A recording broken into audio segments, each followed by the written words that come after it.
So frozen shoulder is also known as adhesive capsulitis, and it specifically refers to shoulder joints, which is here, and the inability to move that shoulder joint, and it really just gets stuck and glued in. So specific movements you can't do are lifting the shoulder up, bringing it round in front of you and bringing it behind you, and actually the lifting of that is greatly painful.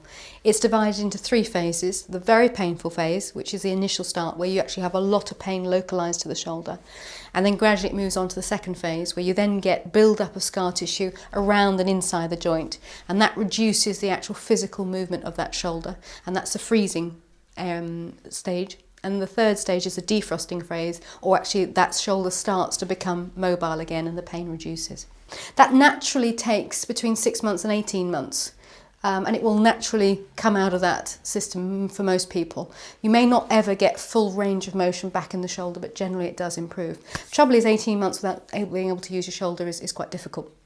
So what we can do for frozen shoulder, obviously, is a real restriction not being able to lift your arm above your shoulder height, and that tends to be the main movement that you lost, as well as not being able to reach behind your back and in front of you. So doing up clothing, bra straps, actually reaching to something that height is greatly restricted.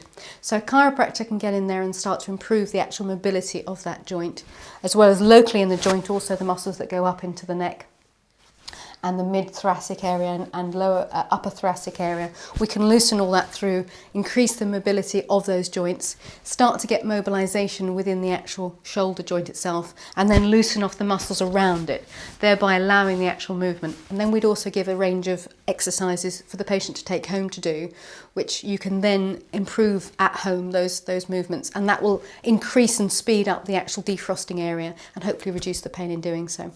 We can also help with pain relief in the form of ice and stretches, which will take the pain out of the actual joint itself.